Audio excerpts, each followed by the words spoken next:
Assalamualaikum warahmatullahi wabarakatuh. Perkenalkan, kami dari kelompok 2. Pada kesempatan kali ini kami akan mempresentasikan post-test praktikum pemrograman komputer. Saya sendiri Ismail Jordi dan teman saya Nadul Fatur Rizky. Baiklah, untuk mempersingkat waktu, pada post-test praktikum kali ini kami akan mempresentasikan modul 1, 2, 3, dan 4. Untuk modul 1 dan 2 akan dijelaskan oleh teman saya. Silakan. Saya Nadul Fatur Rizky, NIM D600-20212 akan menjelaskan modul 1 Python dasar. Yang pertama yaitu ada tujuan praktikum. Praktikum modul 1 Python dasar memiliki tujuan sebagai berikut. Yang pertama yaitu mampu mengenali bahasa pemrograman Python serta sejarah perkembangannya. Yang kedua, mampu memahami kelebihan dan kekurangan bahasa pemrograman Python. Yang ketiga, mampu memahami konsep dan struktur bahasa pemrograman Python. Yang keempat, mampu menerjemahkan algoritma dan flowchart menjadi aplikasi menggunakan Python. Membuat program aplikasi sederhana untuk menyelesaikan permasalahan dalam perkuliahan. Selanjutnya ada pengertian Python. Python adalah salah satu bahasa pemrograman yang dapat melakukan eksekusi sejumlah instruksi multiguna secara langsung atau interpretatif dengan metode orientasi objek dan juga menggunakan semantik dinamis untuk memberikan tingkat keterbacaan sintaks. Python juga merupakan bahasa pemrograman dengan skrip yang sederhana dan aplikasinya sudah meluas. Dan yang paling penting bersifat open source. Karena alasan ini, bahasa ini dianggap sebagai salah satu bahasa terbaik untuk pemula. Kemudian ada kelebihan dan kekurangan Python. Python memiliki beberapa kelebihan dan kekurangan. Kelebihan Python merupakan bahasa pemrograman yang paling mudah di antara bahasa pemrograman lainnya, tentunya bagi para pemula. Memiliki library yang luas dengan modul yang siap digunakan seperti regular expressions, documentation generation, unit testing, serta database, dan cepat dalam membantu programmer membuat aplikasi, baik aplikasi dalam bentuk prototype maupun aplikasi yang siap digunakan oleh user. Sedangkan kekurangan Python sendiri yaitu tidak secepat atau efisien sebagai statis. Penggunaan Python kurang cocok untuk mengembangkan game dengan grafis tinggi menggunakan Python. Kecepatan menjalankan aplikasi yang tidak secepat aplikasi yang dibuat karena terlalu besarnya program yang dibuat. Python juga kurang tepat jika diperuntukkan untuk pekerjaan multiprosesor atau multicore. Lanjut. Pengertian flowchart. Flowchart adalah penggambaran secara grafik dari langkah-langkah dan urutan-urutan prosedur dari suatu program. Flowchart menolong analisis dalam memecahkan masalah ke dalam segmen-segmen yang lebih kecil dan menolong dalam menganalisis alternatif-alternatif lain dalam pengoperasiannya. Pengertian algoritma. Algoritma adalah urutan langkah logis yang digunakan untuk menyelesaikan suatu masalah. Singkatnya, sebuah masalah harus diselesaikan dengan beberapa langkah yang logis. Selanjutnya, flowchart input data. Di situ terdapat langkah-langkahnya, yaitu mulai terus memasukkan data diri, memilih barang. Di situ terdapat beberapa pilihannya, ada pilihan keluar juga, kemudian dilanjut dengan menginput data diri, lalu data yang barang yang akan dipesan, kemudian nanti teroperasikan secara otomatis keluar hasil data-datanya, kemudian selesai sudah. Dapat dilihat flowchart program kalkulator sederhana berikut. Yang pertama ada mulai, kemudian running program, kemudian masukkan kebutuhan yang akan dibeli, kemudian ada beberapa pilihan, lalu masukkan jumlah barang dan harga, kemudian akan dieksekusi secara otomatis. Selanjutnya yaitu skrip pengulangan pada program kalkulator sederhana. Di sini terdapat perintah pengulangan while. Skrip pengulangan while merupakan pengulangan yang akan tetap berlanjut selama kondisi tersebut dalam keadaan benar atau true. Jika dalam keadaan false atau salah, maka pengulangan while akan berhenti. Di program input data ada skrip pengulangan while true yang digunakan untuk melakukan program pengulangan. Selanjutnya, skrip pengandaian program kalkulator sederhana. Di sini terdapat skrip pengulangan if. Pengandaian if else digunakan di mana jika pernyataan benar maka perintah dalam if akan dieksekusi, tetapi jika pernyataan salah maka program akan mengeksekusi perintah else. Selanjutnya, pengandaian pada program input data terdapat if, elif yang merupakan percabangan dari if. Dengan menggunakan perintah elif, kita dapat membuat kode program yang akan menyeleksi beberapa pilihan kemungkinan. Berbeda dengan kondisi if, kondisi elif bisa digunakan lebih dari satu perintah. Tipe data. Tipe data str atau string adalah tipe data untuk teks yang merupakan gabungan huruf, angka, spasi, dan karakter lainnya yang membuat contoh skripnya yaitu itu print str. Terus selanjutnya tipe data integer atau int adalah tipe data untuk bilangan bulat atau yang tidak menggunakan koma. Selanjutnya pada modul 2 yaitu GUI dan PySet 2. Tujuan praktikum dari modul 2 sendiri yaitu praktikan mampu membuat aplikasi sederhana menggunakan PySet 2, praktikan mampu menerjemahkan aplikasi dari Python dasar ke bentuk GUI atau Graphical User Interface. Kemudian yang ketiga yaitu praktikan mampu menerjemahkan algoritma dan flowchart menjadi aplikasi menggunakan Python GUI dengan PySet 2. GUI, pengertian GUI atau Graphical User Interface adalah digunakan untuk menunjukkan satu set antarmuka dengan sistem komputasi yang melibatkan user-friendly gambar daripada perintah teks yang membosankan. GUI datang untuk menyelamatkan banyak antarmuka baris perintah yang selalu digabungkan dengan kurva belajar yang curam karena mempelajari dan menguasai perintah membutuhkan banyak usaha karena mereka sifatnya non-intuitif. Selanjutnya PySet 2.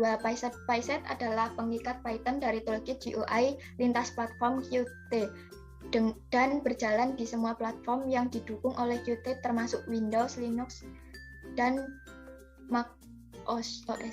PySet adalah salah satu alternatif yang digunakan untuk pemrograman GUI di Python ke Tkinter. PySet 2 dikenal sebagai Qt untuk Python dan Qt Toolkit. Ketika menggunakan PySet 2, itu sama halnya seperti kita sedang menulis di aplikasi Qt. Penjelasan pembuatan program menu utama dan perhitungan GUI. Selanjutnya yaitu penjelasan program. Yang pertama ada kelas menu. Ini QMain window digunakan untuk membuat window. Tampilan itu. Nah, kemudian dev menu 2 ini digunakan untuk membuat menu bar, file, dan akun. Yang di dalam menu file itu terdapat logout dan excite. Kemudian dev content 1 itu di dalamnya menu akun itu terdapat menu perhitungan, yang di dalamnya terdapat menu biaya, distribusi, dan pendapatan. Selanjutnya dev content 2 yaitu pada menu tabel, di dalamnya terdapat daftar retailer dan daftar produk. Di sini ada nama penyetor yang dibuat menggunakan QLine Edit. QLine Edit itu fungsinya untuk mengedit satu baris teks. Kemudian ada pada tanggal itu menggunakan QDateTime Edit yang digunakan untuk mengubah tanggal dan waktu dengan menggunakan keyboard atau tombol panah atas bawah. Kemudian pada nama barang itu menggunakan QComboBox, dan kota penyetor juga menggunakan QComboBox yang bertujuan untuk mengedit menyediakan pilihan kepada pengguna. Kemudian pada jumlah pembelian itu menggunakan QDoubleSpinBox yang gunanya untuk meningkatkan atau mengurangi nilai yang saat ini akan ditampilkan. Kemudian pada pajak dan ongkir menggunakan QLine Edit sama seperti di atas. Kemudian di sini tinggal diklik hitung, nanti perintah akan dieksekusi.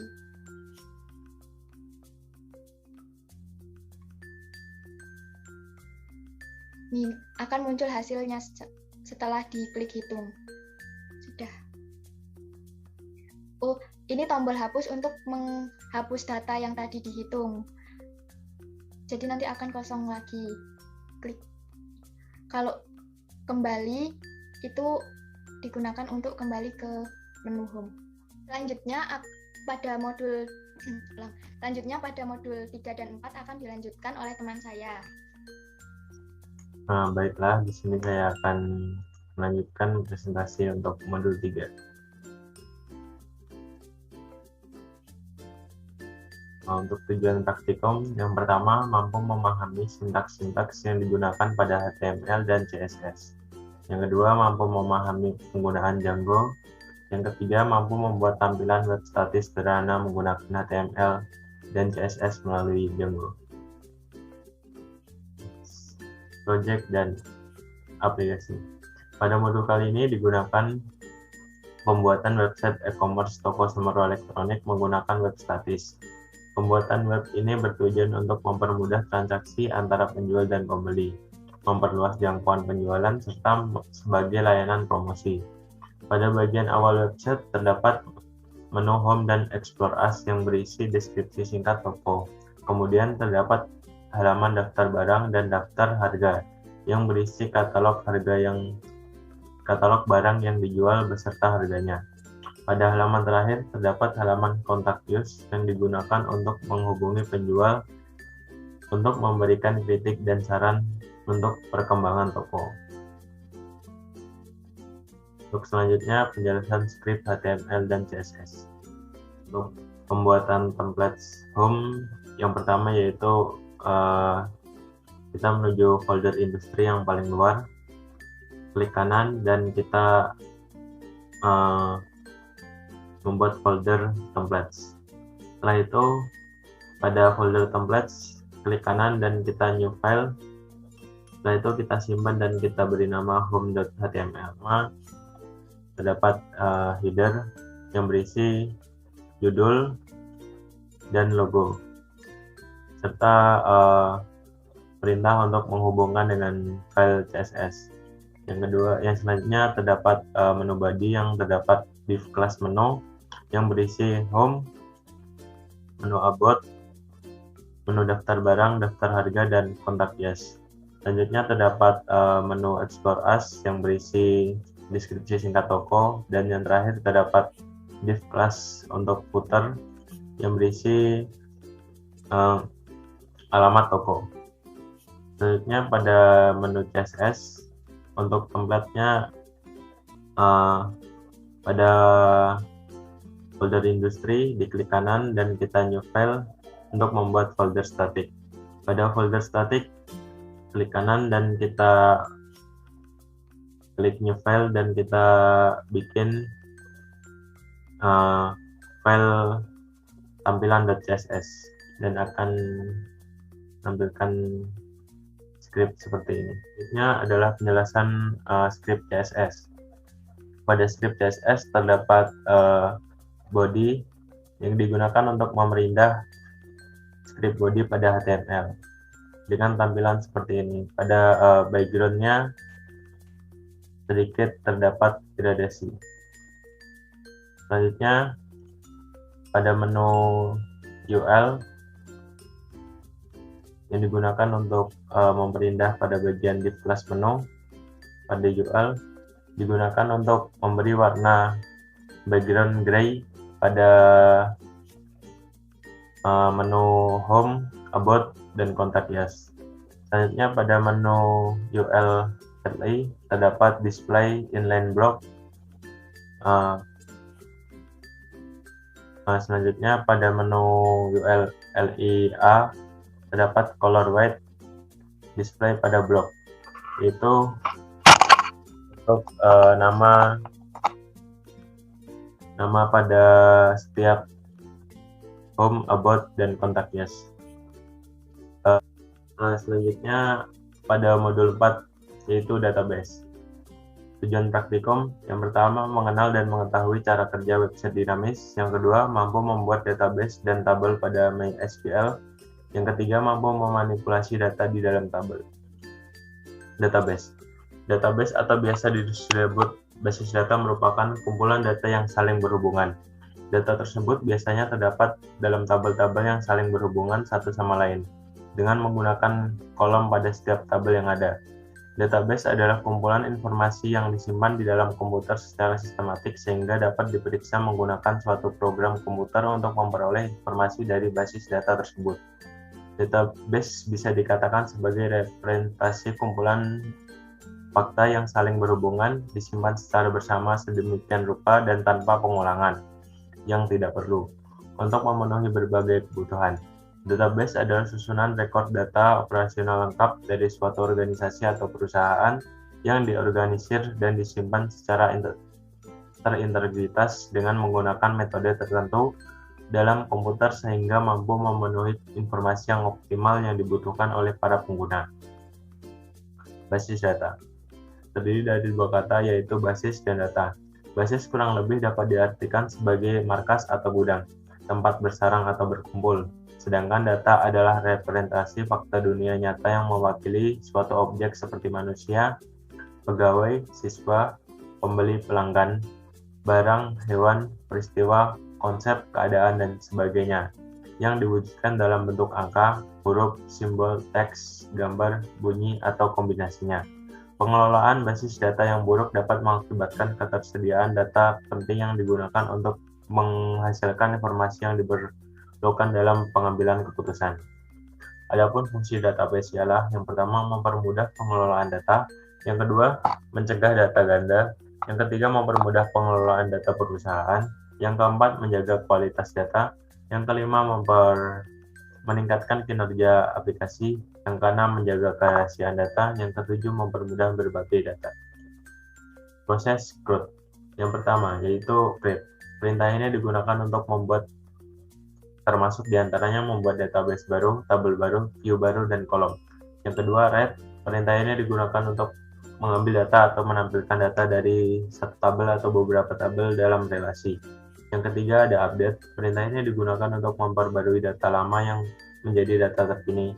Jika ada data yang salah atau kurang up to date dengan kondisi sekarang, maka dapat diubah isinya datanya menggunakan perintah update. Yang keempat ada perintah delete. Perintah ini digunakan untuk menghapus data dari tabel. Pada saat menghapus data, perintah yang telah dijalankan tidak dapat digagalkan, sehingga data yang telah hilang tidak dapat dikembalikan lagi. Untuk pengaplikasian dari fungsi ini yang paling penting dan harus Anda perhatikan dalam penyusunan fungsi tersebut, Anda perlu memastikan bahwa program Anda telah terkoneksi dengan database, yaitu manfaat website bagi perusahaan. Yang pertama, meningkatkan kredibilitas. Itu semakin bagus dan menarik website yang Anda miliki, maka orang akan lebih percaya dengan bisnis yang Anda jalankan. Yang kedua, memudahkan pencarian informasi. Seseorang dapat dengan mudah mengakses internet dan baik melalui komputer dan PC, smartphone, atau tablet dimanapun dan kapanpun mereka berada tanpa perlu mendatangi kantor secara langsung. Yang ketiga, menghemat waktu dan pengeluaran.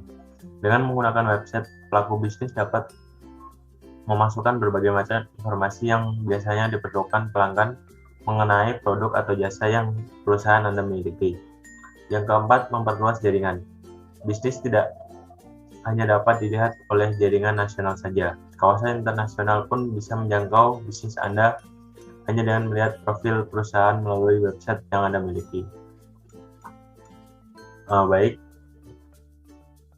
mungkin sekian presentasi post-test dari kelompok kami. Jika ada salah kata mohon dimaafkan. Wassalamualaikum warahmatullahi wabarakatuh.